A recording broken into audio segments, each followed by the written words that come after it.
With your CIGTV News Update, I'm Donna Bush. Thanks for joining us. Efforts continue towards building the number of local cattle. On Monday morning, Premier the Honourable Alden McLaughlin witnessed the signing of a contract between Minister for Agriculture, the Honourable Juliana O'Connor Connolly, and President of the Cayman Islands Agricultural Society, Mr. George Smith. The agreement is a partnership between the ministry and society outlining the subsidizing for livestock importation, replenishment, and the breeder program to be ran by the Agricultural Society. Well, it's been a long time coming in the effect of, we've had some time really sensitizing the merchants to buy local and the consumers as well. We think that we've reached that. We haven't reached the pinnacle of it. We're still working towards that goal. But to do that, supply always have to keep up with demand. And we didn't want to get to a situation where the local cattle would be depleted. So government came in as a already subsidizer, and we thought that we would go ahead and subsidize and work in partnership with the farmers so that we could bring in and diversify the DNA for our cattle breed stock here. They would have some for local consumption, but they also have a percentage that would be breeders, and that this money would be used as seed money so that as they sell it, it would be turned over and they can go from strength to strength. That's the ideology behind it. Partnerships are important because it forces you to work as a coalition and in unity. The farmers could have every bit of crops and cattle that they had. If they didn't have consumers, it wouldn't work. Government is important in setting the wider umbrella policies of national food security. And obviously we don't have the time, although some of us are farmers ourselves, to go and tend to the cattle from the glasshouse. We have other things to do. So we have people like the president of the Agricultural Society who are able to corral his group and encourage them, but they need the seed money because a lot of it is in the embryonic stages, and that's where government comes in. It fills those gaps in society that would help the wider nation as we nation build together. I would like to thank the Premier, the Minister and their government for supporting the farmers. This is something that is welcomed, and it would only grow from strength to strength. I think the farmers is definitely in a position now to expand, and as the Minister previously said, that the demand is outstripping the supply. So definitely we welcome this support from the government. Now, the Agricultural Society submitted a 2018 business case to the ministry to request a grant for importing cattle from the United States. The information in the business case indicated that there has been a steady decline in the number of cattle per year from 2012 onwards, starting with a 12% decrease in 2012 to a 30% decrease in 2016 and a further 33% decrease in 2017. With this agreement, the Ministry of Agriculture is providing the Society with a CI $270,000 grant for cattle importation. The last grant provided to the CIAS by the Ministry of Agriculture for the importation of cattle was back in 2016 for the amount of $112,000. Meantime, one of the most anticipated events of the year is happening this Wednesday, March 6th. The 52nd Annual Agriculture Show promises to be bigger and better than ever, and residents and visitors alike are encouraged to attend on the holiday. Attendees will enjoy food, entertainment, and have the chance to win the $20,000 grand prize, as well as a list of other great prizes. The Ag Show starts at 7:30 in the morning in Lower Valley. Well, finally, thousands of people who take part in one of the biggest sporting events on island each year will have to wait until the fall to run or walk the annual DG's 5K event. Instead of taking place as usual in April, the island's biggest charity walk run will now be held in September. The decision to postpone the 6th annual charity event was made by the Walk Run's steering committee, who cited the event clashing with the Cayman Carifta 2019.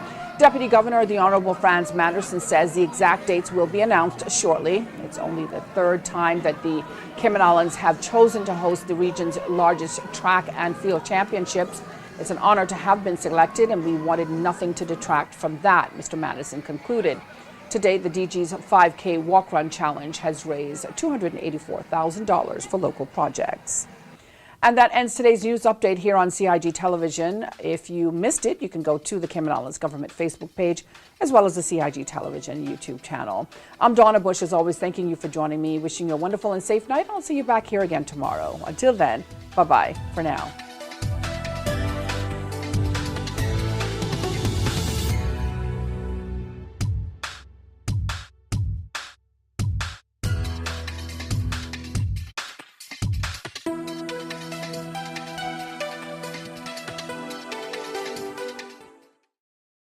Boating, fishing, and water sports in the Cayman Islands are great, but keep a cool head. Here are 7 tips for fun and safe sea outings. Number 1. Use a checklist to plan your outing. Check the weather forecast, make a float plan, and share it with someone who is remaining on land, stating where you're going, with whom, and when you're expected to return.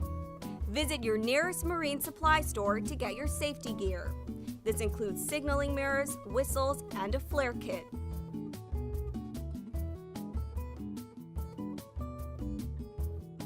It's also very important to have onboard flotation devices and life vests for each person. There are different types of vests. Some are for water sport activities such as snorkeling, and others are for going on offshore boating or on fishing trips.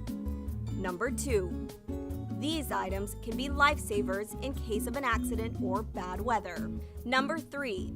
Use a motor kill switch, especially if you're boating alone. In case of a leak or breakdown, always stay with the boat until help arrives. If you capsize, an emergency beacon or locator device can send a distress signal to inform the authorities of your location. Larger flares will indicate distress to a boat, airplane, or search and rescue officials. Number 4. In addition to sunscreen, food, and beverages, it would be smart to have a cell phone. Make sure your marine radio works. Cayman's boaters use Channel 16 to communicate. Number 5. Also, don't forget your anchor and sufficient rope. Number 6. Boat operators should be familiar with the local waters and reefs, as well as the capabilities and functions of the vessels they are using. Always obey the rules of the sea and the marine environment, and have courtesy for others. Number 7. Alcohol and salt water do not mix, especially if you're the captain. Some useful contact numbers are 911. The RCIPS Marine Base is 649-7710, and the Port Authority is 949-2055. Smooth sailing, all!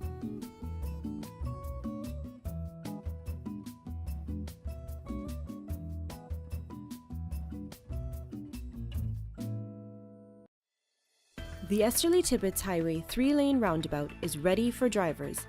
It's time to make sure you know how to use it. First, know which exit you need to take. Pay attention to lane arrows and signs. Make sure you use your signal to change lanes or exit the roundabout. To turn left, you always approach in the left-hand lane and indicate left. To drive straight ahead, you need to be looking out for signs and road markings indicating which lane to use. Get in one of the lanes marked with a straight-through arrow. If turning right, you must use the right-hand lane and indicate accordingly. To use the roundabout safely, remember these 3 tips. Know your exit, pick your lane, and signal to make your turn.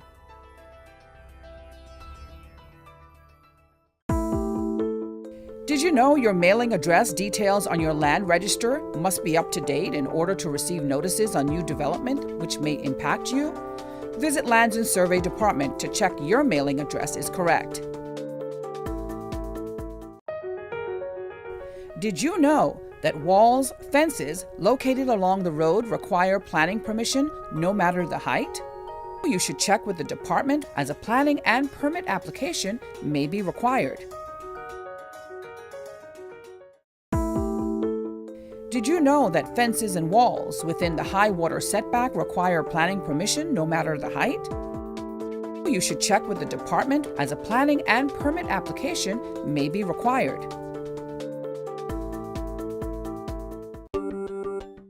Did you know that a trellis structure requires planning permission? You should check with the department as a planning and permit application may be required.